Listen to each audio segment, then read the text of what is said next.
I think you already know my style of reading the gospel and seeing a lot of things between the lines.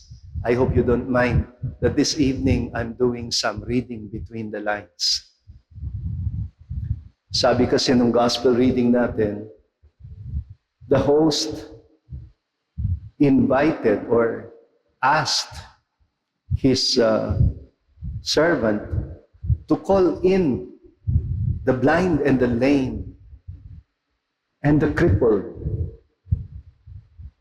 Dahil daw yung mga imbitado, those who had been invited, made all kinds of excuses not to attend. Kaya the title of this homily is Excuses. You get that impression when you read the gospel. But you know, for the first time this morning while I was having coffee with Jesus, it dawned on me that there must be something else about this story. I suspect na I have a strong feeling na itong mga imbitado, those who had been invited, were making all sorts of excuses because they knew that the host had a reputation of welcoming to his parties not just his friends, but also the poor and the crippled, the blind and the lame. And these special guests must have felt that it was below their dignity to be put in the company of those who were not of their own class, status in society. Si Pope Francis, in one of his recent visits to a country I will not mention, you know, the media had publicized everything about what the Pope had done and said, except a dinner that he had with the homeless.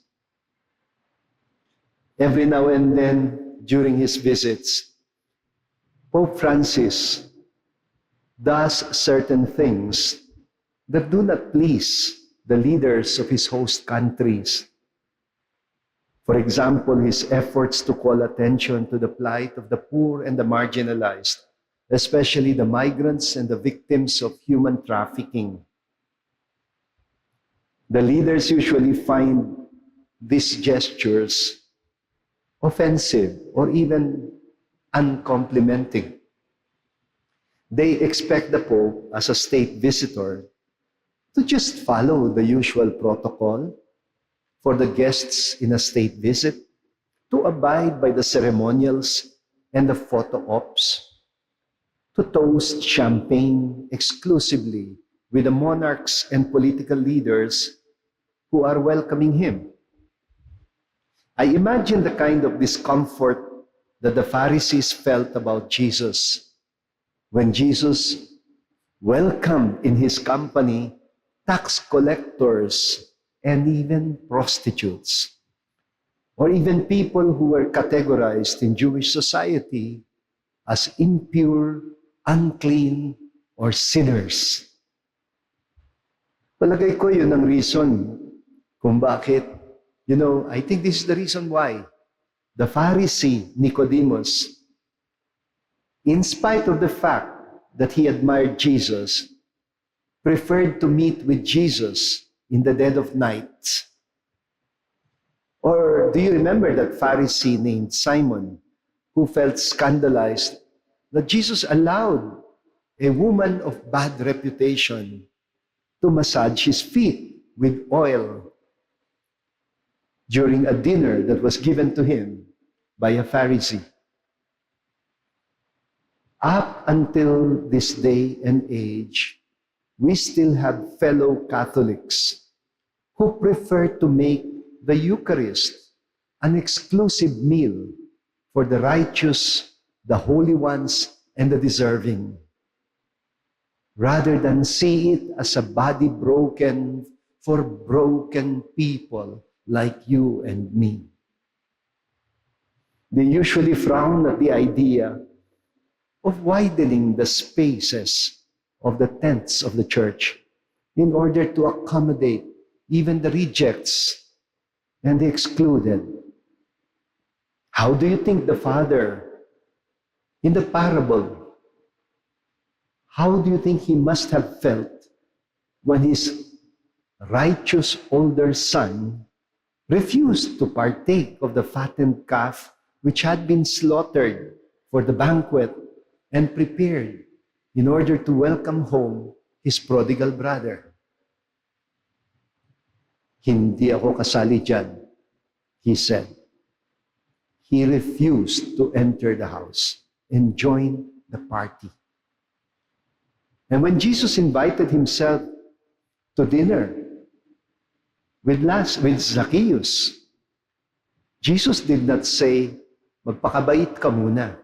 Only if you turn away from your sinful and corrupt way of life, only then can you enjoy my company. He did not say that.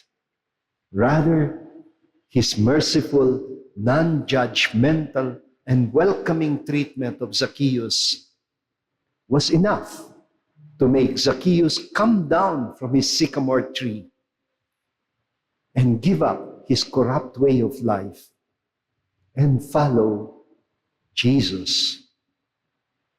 And so, to those who say that sinners are welcome, but only in Jesus' terms, maybe it is important to know what Jesus' terms are really about. They are about unrelenting mercy, unconditional love, a love willing to descend into hell, even for those whose very righteousness keeps them apart from the grace of God. Because God's mercy is always greater than His justice.